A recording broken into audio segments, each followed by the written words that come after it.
Oke, siang hari ini judulnya adalah Consider Others. Oh, saya lupa.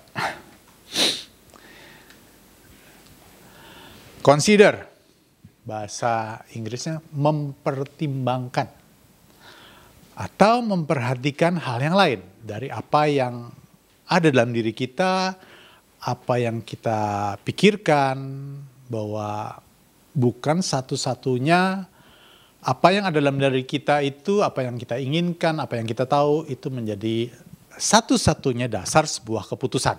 Jadi kita harus mempertimbangkan hal lain.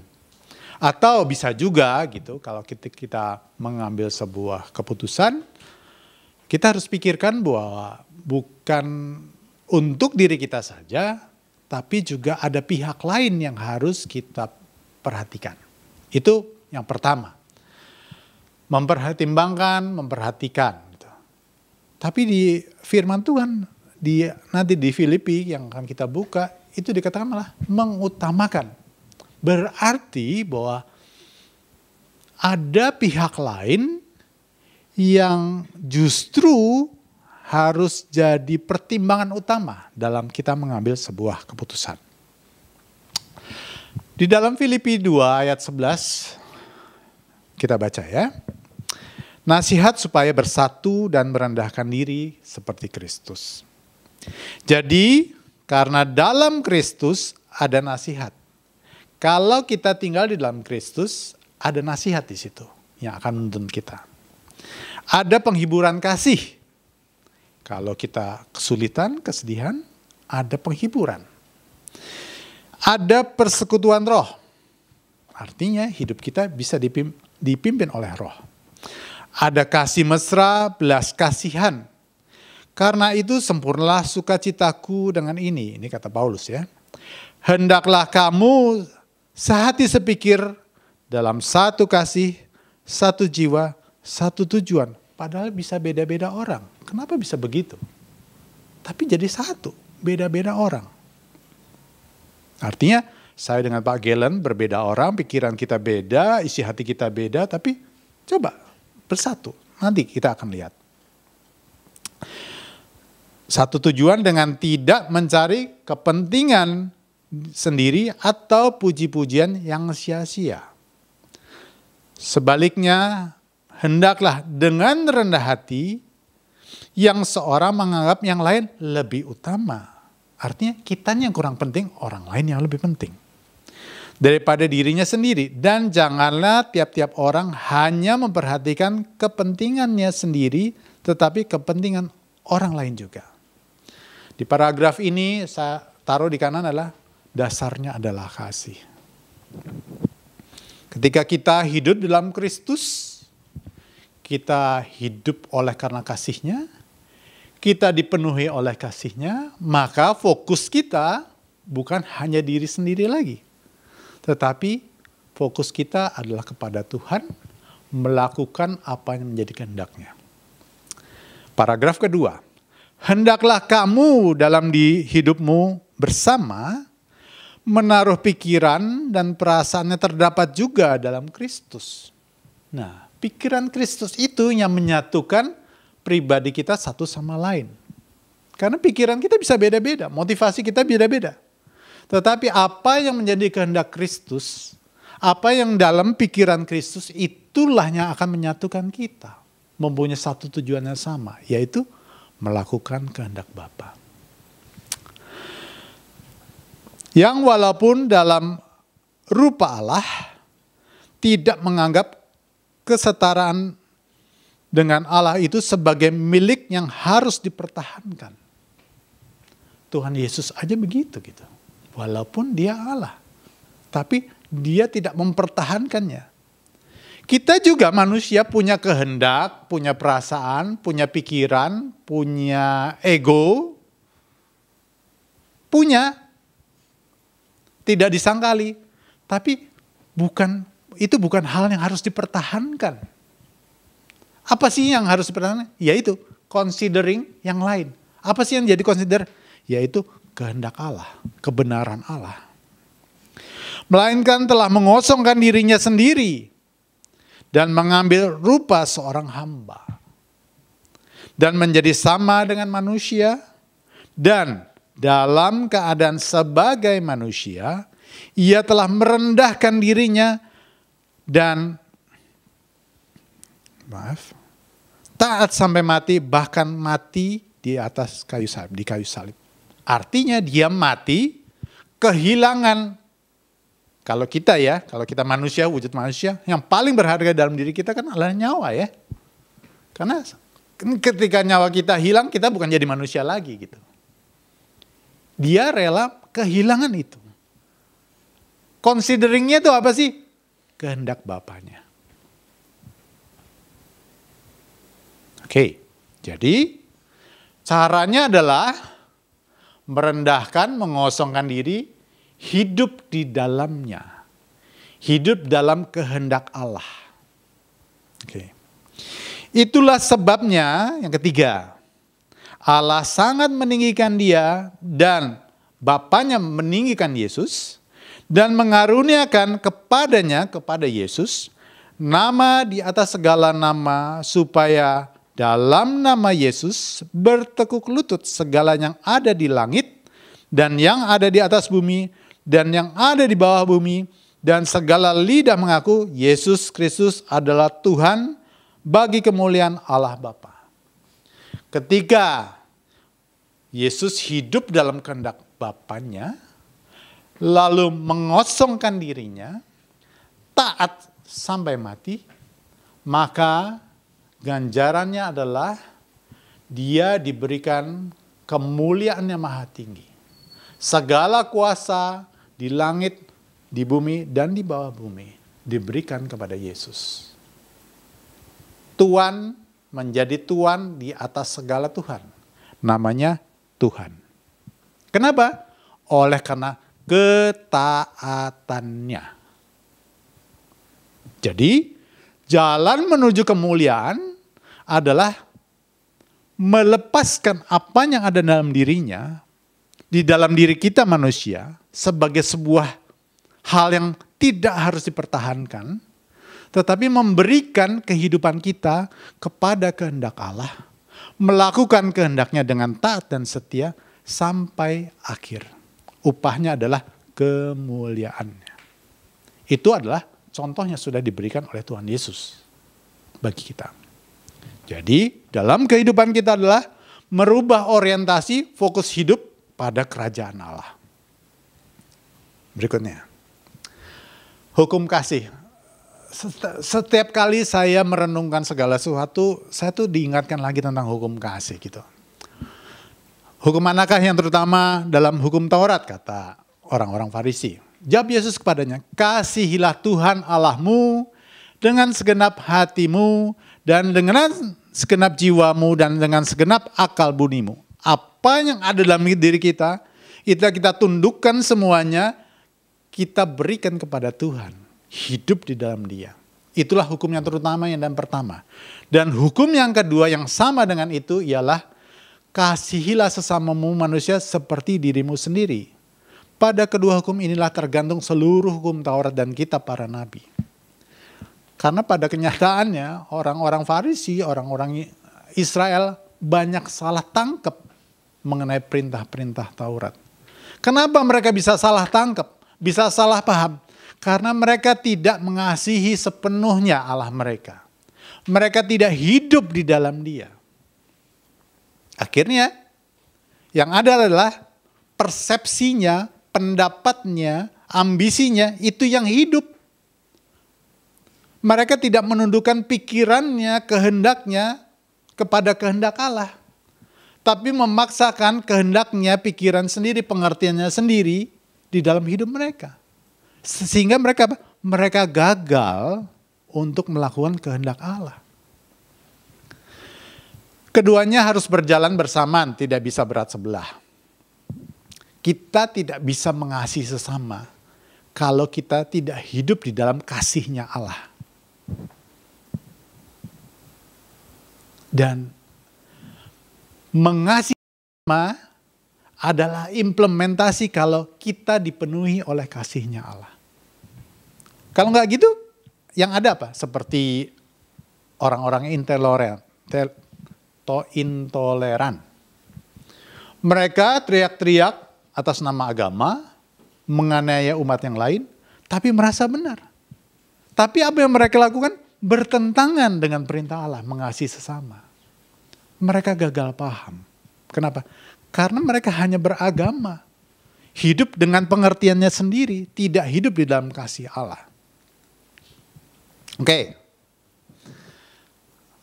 Yang sebelah kiri, Yesus di atas kayu salib. Dengan pengorbanan Yesus di atas kayu salib, darah yang tercurah menutup dosa-dosa manusia. Oleh karena dosa manusia sudah ditutup oleh darah Kristus, maka Allah Roh Kudus bisa tinggal di dalam kita. Karena Allah, Roh yang kudus itu tidak bisa bercampur dengan dosa. Manusia harus dikuduskan dulu dengan darah Kristus. Kenapa Roh Kudus harus tinggal di dalam manusia? Karena dialah penolong kita. Dia yang akan menginsyafkan kita. Tanpa pertolongan Roh Kudus, manusia hanya akan bertindak sesuai dengan pemikirannya sendiri, pemahamannya sendiri. Roh Kudus adalah pribadi yang paling mengerti isi hati Bapa. Oleh karena itu, dia perlu tinggal di dalam diri manusia untuk menuntun kita kepada kebenaran. Untuk supaya dia bercerita, memberi pengertian tentang firman Allah, yaitu pribadi Yesus Kristus.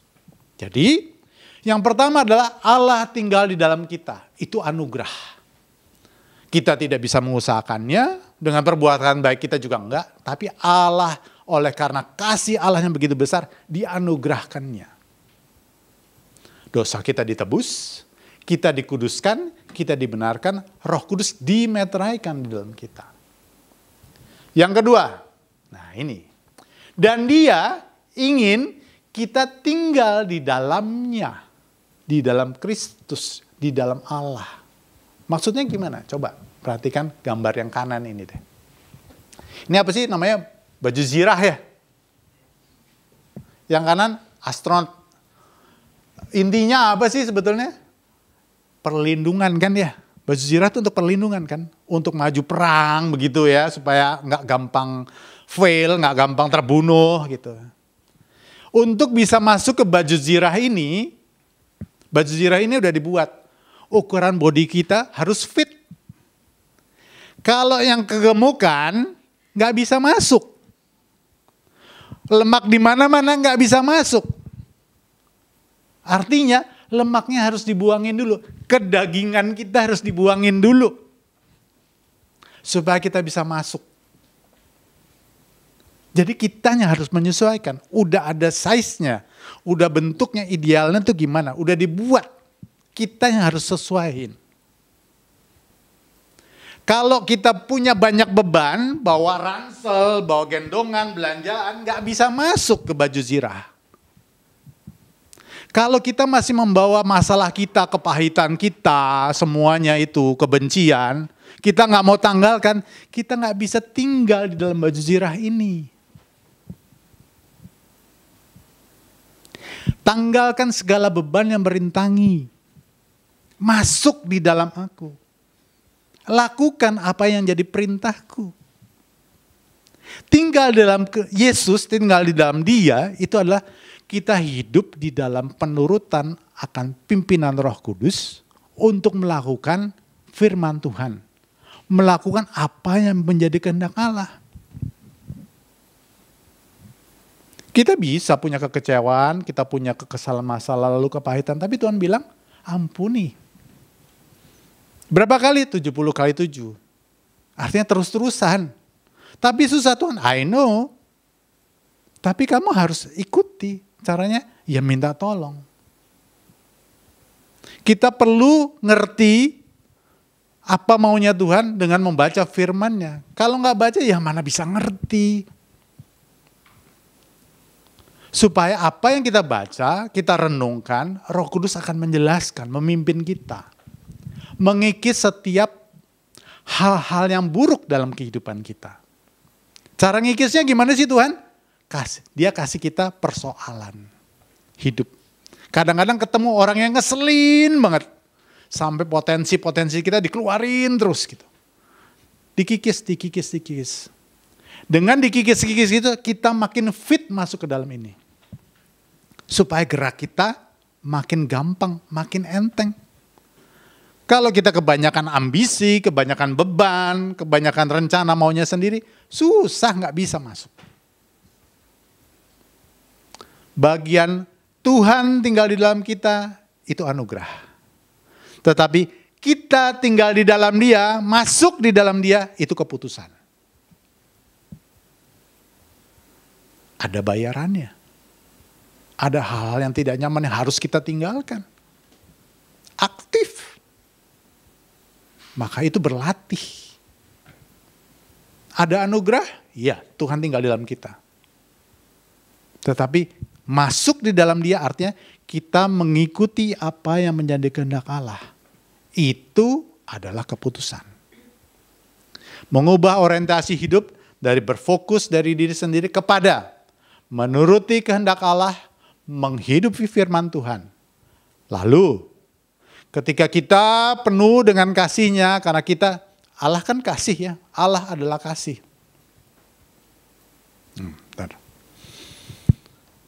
Ketika kita penuh dengan kasih-Nya, karena kita mengikuti, kita tinggal di dalam Dia, sebetulnya ketika Tuhan tinggal di dalam kita, Roh-Nya tinggal di dalam kita, apakah Tuhan belum mencurahkan kasih-Nya? Sudah.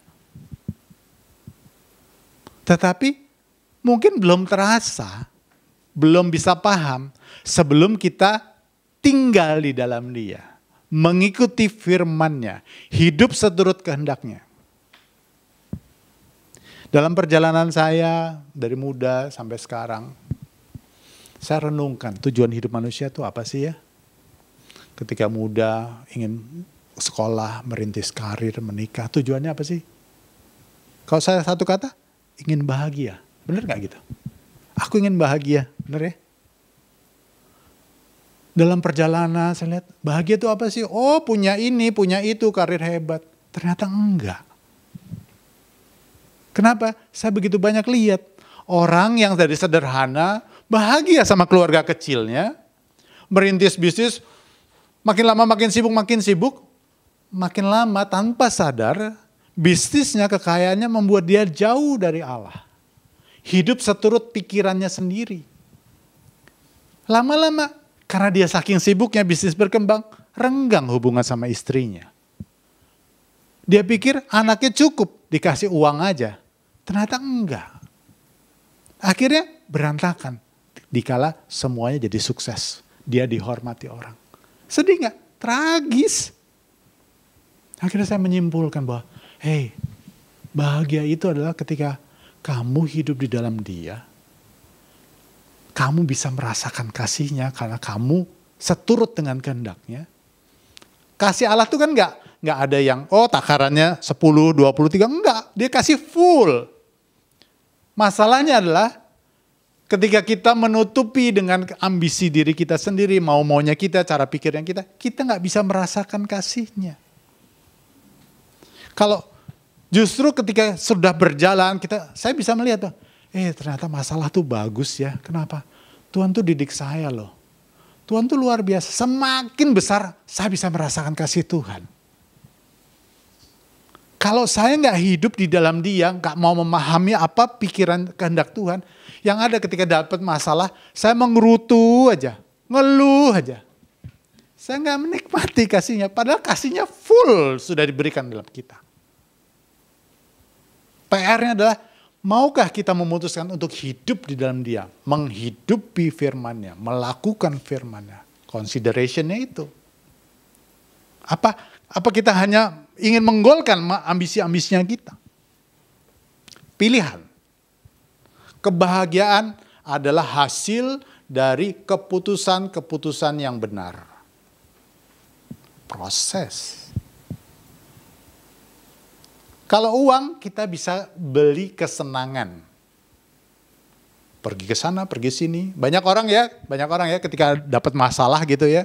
Aduh capek nih, healing. Pergi jalan-jalan, belanja. Habis itu pulang, pergi kemana lagi? Nggak akan puas-puas. Padahal permasalahan, beban Tuhan izinkan supaya kita datang mendekat kepadanya. Bergaul erat dengannya. Hubungan punya hubungan yang benar oleh karena kasih. Healing boleh nggak? Boleh. Tapi jangan terus-terusan. Bukan itu orientasinya. Kan ada dibilang ya, carilah dahulu kerajaan Allah dan kebenarannya. Artinya maksudnya kamu fokus hidup kamu. Hidup di dalam Dia. Lainnya, happy-happynya itu, senang-senangnya ditambahin.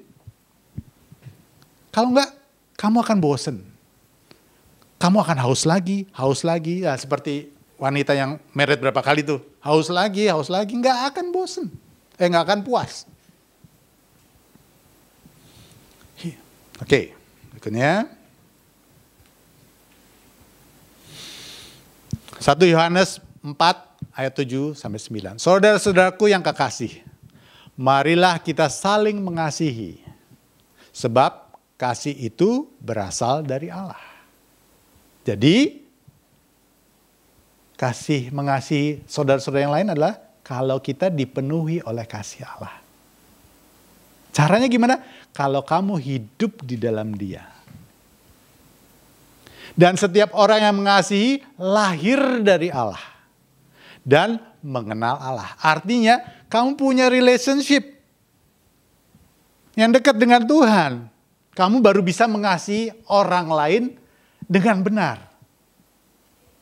Kalau enggak, kamu mengasihi orang lain yang transaksional. Tahu enggak? Transaksional. Aku suka nih sama satu cewek gitu ya. Aku sayang sama dia. Bilangnya sayang. Padahal sebelumnya lush. Aku pengen dapat, aku beli ini beli ini tuh.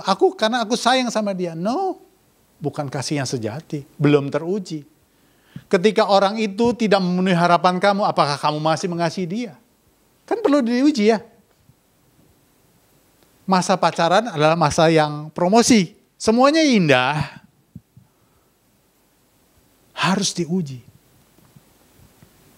Barang siapa tidak mengasihi, ia tidak mengenal Allah. Sebab Allah adalah kasih. Bukan di dalam Allah ada kasih, bukan. Allah adalah kasih. Kasih adalah pribadi Allah itu sendiri. Jadi kalau kamu ingin dipenuhi oleh kasih, sukacita, kamu harus tinggal di dalam Dia. Dalam hal inilah kasih Allah dinyatakan di tengah-tengah kita. Yaitu bahwa Allah telah mengutus anak yang tunggal ke dalam dunia supaya kita hidup olehnya. Hidup olehnya. Kita akan memperoleh kehidupan kalau kita hidup di dalamnya. Di dalam firman itu. Hidup olehnya. Yang pertama tadi ya, kita kan sebelumnya mati ya. Semua kata Pak Bigman sedang meluncur menuju neraka gitu. Nggak ada harapan. Tapi dengan penebusan itu, maka ada harapan untuk kita dipulihkan. Berhenti sampai situ enggak? Enggak. Kerjakanlah keselamatanmu dengan takut dan gentar. Roh Allah sudah dimeteraikan di dalam diri kamu. Dia yang akan menginsafkan kamu, yang akan memimpin kamu. Kamu harus bertindak aktif mengikutinya. Kamu harus tinggal di dalam Dia. Dengan gentar, dengan sungguh-sungguh. Keselamatan bukan barang murahan. Kalau kita sudah mengenal Allah, kita sudah mengenal kasih-Nya. Gak mungkin seseorang bertobat,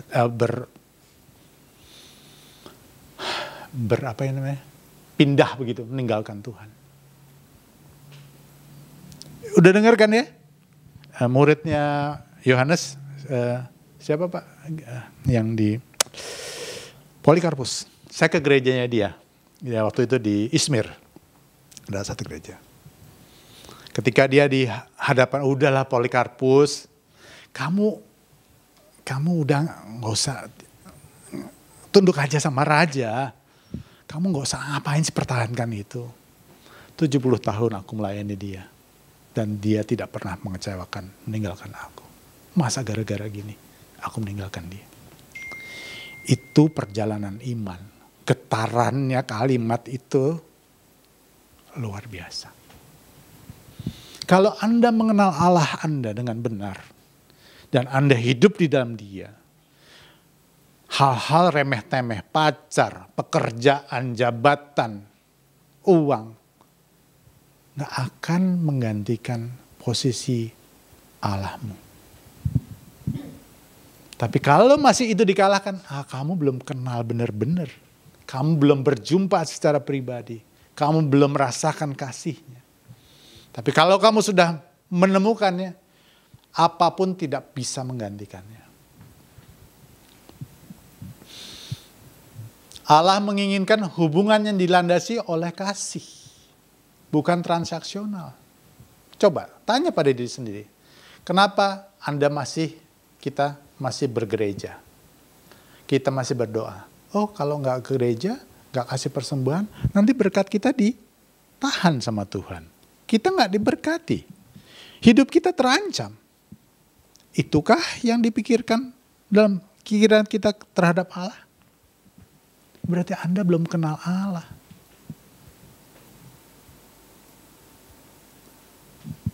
Tuhan bisa menegur, menghajar supaya orang bertobat. Karena apa? Karena kasihnya, bukan untuk membinasakan. Nah, makanya rencana Allah nggak pernah rencana yang mendatangkan kecelakaan. Physically mungkin kita bisa mendapat malapetaka dalam rangka supaya kita berbalik kepada Tuhan. Tidak masuk ke dalam kebinasaan yang kekal. Baik banget Tuhan. Terus kalau udah ikut Tuhan, kok masih ada masalah? Jawabnya, doa kadang-kadang gak dijawab. Itu bukan untuk mempertobatkan Anda lagi. Untuk ngeluarin hal-hal yang masih hal-hal buruk yang ada dalam diri kita. Namanya proses pemurnian. Dan layaknya sebagai murid, kan ada TK, SD, SMP. Gak mungkin dong 9 tahun, 15 tahun di TK aja. Semuanya minumnya susu aja. Gak mungkin kan?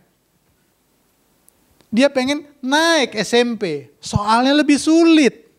Tapi kemuliaannya lebih besar. Dia ingin naik lagi SMA. Waktu ujian gak ada yang bisa nolongin. Perasaan sendiri, no, Allah ada di situ. Kamu bisa nak? Soalnya aku berikan padamu gak melebihi kemampuanmu. Kamu bisa nak? Ayo. Aku ada di situ, aku gak kemana-mana. Sekalipun engkau sedang di dalam lembah kekelaman, aku ada di situ. Aku setia, tidak pernah meninggalkan kau. Perasaan kita aja Tuhan ninggalin. Tuhan adalah Allah yang setia. Gimana enggak? Dalam kondisi kita berdosa aja, dia mau turun jadi manusia, merendahkan diri, rela sampai mati di atas kayu salib. Untuk itu, kalau gara-gara Tuhan itu baperan, udah ditinggalin, buat apa dia susah-susah turun, menderita? Kita harus pikirin itu loh. Dia ingin kita naik kelas lagi, naik kelas lagi, naik kelas lagi. Sampai menjadi sempurna seperti Bapa di surga sempurna. Maksudnya sempurna enggak? Oh iya, dia pencipta, kita ciptaan. Tapi maksudnya supaya kamu menjadi manunggal gitu loh. Sepikiran, seperasaan, segendak dengan Allah. Caranya gimana? Ya itu tadi, sangkal diri pikul salib. Kalau lemak-lemaknya masih banyak, kedagingnya macam potong pelan-pelan gitu. Supaya kamu bisa masuk di situ. Kamu jadi sinkron dengan Kristus. Contohnya Kristus. Kamu sinkron dengan Bapa. Itu namanya anak-anak Allah yang sejati. Ketika kita menjadi sinkron, karakter kita juga sinkron dengan Allah, maka kita dipenuhi oleh kasih Allah. Kita akan menjadi saluran kasih Allah bagi orang-orang di sekeliling kita. Bukan berarti tidak ada masalah di sekeliling kita. No. Kita kan hidup di dalam dunia yang masih penuh dosa kan ya. Tapi kitanya tidak ikut hidup dalam dunia. Nanti kalau segala sesuatu sudah diubahkan, boleh. Udah gak ada masalah lagi. Tapi selama kita masih hidup di dunia, masalah itu selalu ada. Dan lihat itu adalah sebagai sarana Allah untuk membuat kita naik kelas. Jadi kalau ada masalah datang, pertama pastikan dulu, ini aku buat yang salah apa enggak? Kalau yang salah, ya akui aja, perbaiki, minta ampun. Tapi kalau Anda sudah hidup benar, motivasinya juga udah benar, tapi kok masih banyak ada masalah juga ya, itu artinya Anda diberi kesempatan untuk naik kelas. Karena nggak bisa milih, enggak aku mau di sini aja. Nggak bisa milih, aku mau di sini aja, enggak. No, kamu harus grow. Kamu harus bertumbuh. Itu murid. Allah menginginkan hubungannya dilandasi oleh kasih, bukan transaksional. Kita melayani Tuhan karena kita mengasihi Tuhan. Kenapa? Karena kita menyadari bahwa kita sudah diberi anugerah keselamatan. Lalu ketika kita in relationship, tinggal di dalam Dia, kita bisa merasakan kasih Tuhan hari demi hari. Kasih itu makin berkobar. Bukan kasihnya Tuhan tambahkan, enggak. Kitanya bisa merasakan kasih Tuhan. Seperti di unlock begitu. Tuhan udah kasih full, enggak diecer gitu, enggak, full. Kitanya aja, karena kedagingan kita ini, ambisi kita enggak bisa merasakannya. Tugas kita dalam pimpinan Roh Kudus itu untuk menyingkirkan hal-hal yang itu. Allah tinggal di dalam kita adalah anugerah. Tetapi tinggal di dalamnya adalah keputusan. 1, kita dipenuhi oleh kasih-Nya. Akan merasakan kepuasan, completeness. Lainnya hanya bonus. Kalau kamu tinggal di dalam Dia, maka kita merasa bahwa Tuhan adalah segalanya. Hidup sederhana, I'm okay. Lihat para rasul. Di dalam penderitaannya, aku bersuka cita. Bisa turut menderita di dalam Dia. Aneh kan? Orang luar gak bisa mikir. Kenapa? Karena mereka tinggal di dalam Dia. Hal-hal kayak gitu gak bisa dijelasin sama orang dunia, gak bisa. Emang harus lewat pengalaman iman. Jadi segalanya bonus. Tuh ada, puji Tuhan, enggak, no problem. I'm satisfied with Him. Puas. Mau hidup sederhana puas, ditambahin juga nggak jumawa, ya biasa-biasa aja gitu loh. 2, kita dapat mencurahkan kasih itu kepada orang lain menjadi saluran kasih-Nya. Ketika kita sudah hidup di dalam Dia, hidup dalam kebenaran, kebenaran itu kasih Tuhan loh. Kita bisa menyatakan kebenaran itu lewat hidup kita kepada orang lain. Kayak Mother Teresa tuh. Dia melakukan karena emang dorongan hati. Dia merasa bahwa dia berjasa pada orang lain untuk semua. Enggak. Dia lakukan karena aku mengasihi dia. Mengasihi orang-orang ini. Dia bisa melihat orang-orang sulit itu seperti Bapa di surga melihat orang-orang itu. Kasih Allah dicurahkan lewat Mother Teresa. Dahsyat banget. 3. Tidak mengutamakan diri sendiri lagi, tetapi mau berkorban bagi orang lain tanpa merasa sebagai beban. Ada satu seliweran gitu di IG bilang, kalau kamu merasa sudah baik, itu artinya kamu belum baik. Karena kita masih ngukur, wah aku kan udah berbuat baik. Enggak.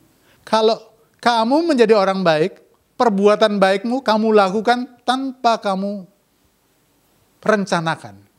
Kenapa? Karena itu udah jadi kebiasaan. Orang naik sepeda, aku bisa naik sepeda. Kayak gimana?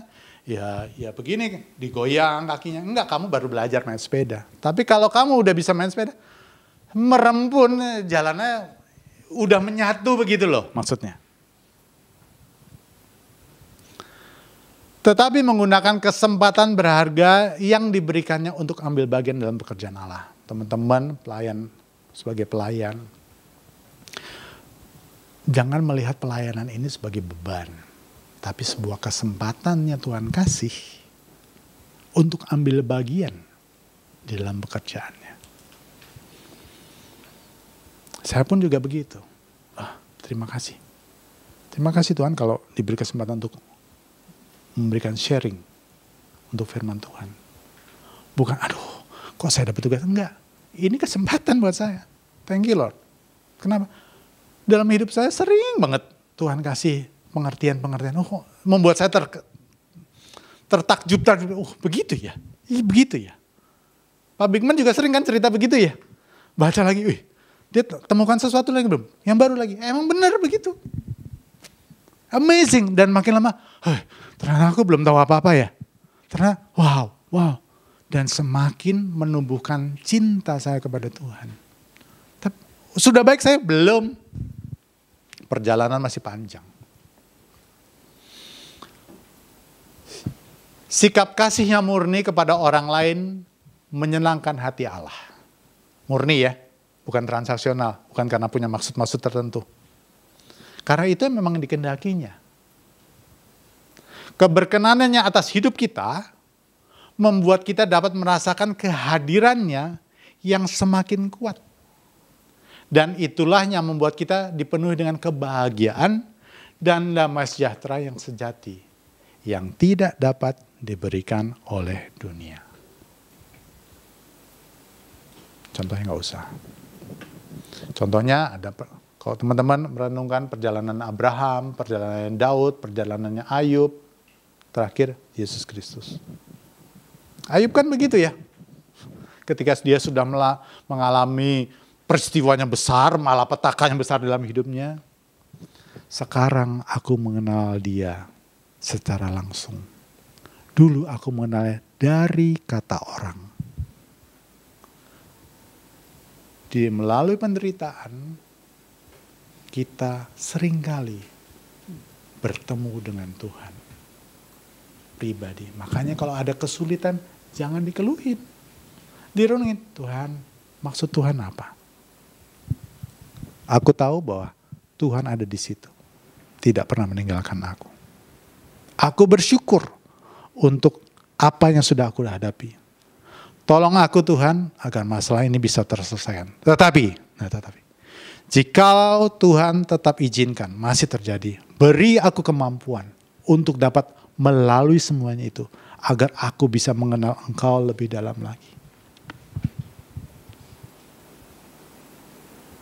Oke? Jadi, consider others artinya jangan hanya berfokus pada diri sendiri. Pertimbangkan yang lain, pertimbangan orang lain, kepentingan orang lain. Kalau Anda kaya, Anda penuh, Anda nggak pelit. Anda nggak mementingkan diri sendiri lagi. Makanya Anda bilang, lebih baik memberi daripada menerima. Kenapa? Anda kaya di dalamnya. Bukan soal harta tahta aja, enggak. Tapi Anda penuh dengan kasih Allah. Anda akan jadi murah hati. Anda akan senang menolong tanpa mikirin, nanti dia balas gue nggak ya? Dia baik lagi ke gue nggak? Nggak dipikirin. Just do it. Sama seperti perumpamaan. Kapan aku kasih kamu pakaian Tuhan? Kapan aku kasih kamu makanan? Ketika engkau lakukan. Orang-orang yang memang generously, penuh dengan kasih, dia melakukan kebaikan tuh nggak dipikirin. Karena memang udah dorongan hatinya yang penuh dengan kasih gitu loh. Nggak hitung-hitungan. Tuhan sudah tinggal di dalam diri kita, di dalam rohnya. Pilihannya adalah, maukah kita hidup di dalam Dia? Kalau kita mau ambil itu, memang ada bayarannya. Tetapi rewardnya adalah, kamu akan dipenuhi dengan sukacita, kebahagiaan, dan ujungnya adalah, kamu akan mendapat kemuliaan dari Tuhan. Oke. Amin. Kita berdoa.